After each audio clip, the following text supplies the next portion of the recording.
how to connect a domain to Hostinger website builder.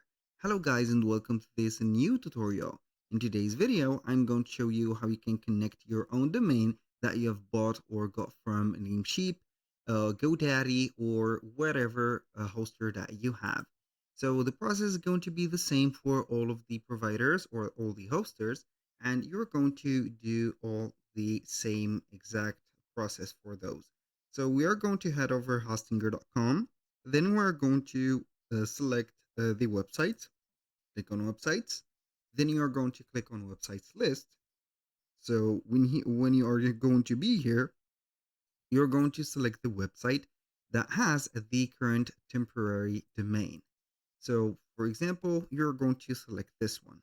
Make sure that you are going to check at least your website before you are going to put this specific process. I'm going to click on change domain.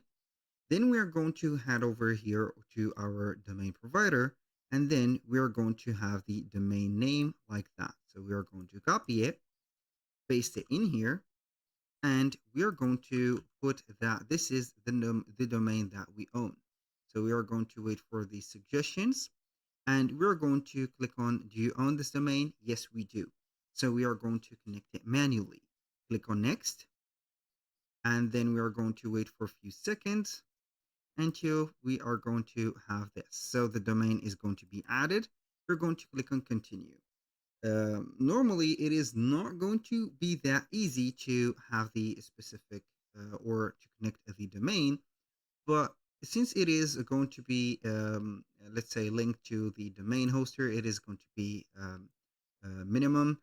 So it is going to be like that. But here, I want to put something in your mind that it is going to be easy like that to connect the domain as soon as you're going to head over the domain, and then we are going to head over the specific DNS. So I'm going to manage the domain, and then we're going basically to see the domain on the name servers. So the name servers are going to be normally in the basic form as described as Namecheap basic DNS. So we are going to head over the DNS and set up your DNS manually.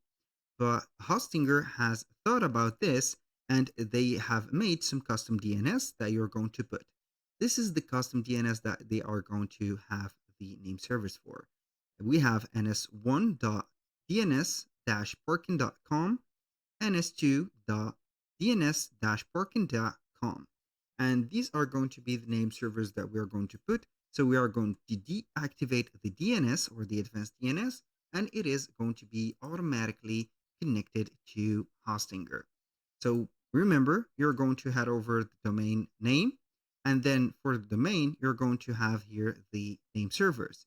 Make sure that you're going to have here custom DNS and put those for the specific Hostinger server. And if you are going to put that manually, you have here the Namecheap basic DNS. When you are going to add the advanced DNS, you need only to have here the specific Namecheap DNS added or manually added, which is going to be the CNAMEs. So you're going to have this installed. So basically, you do not need to change the DNS type because we have set that automatically and it is not going to be in here. This is our website, and if we are going to head over it, as you can see, it is going to be in here.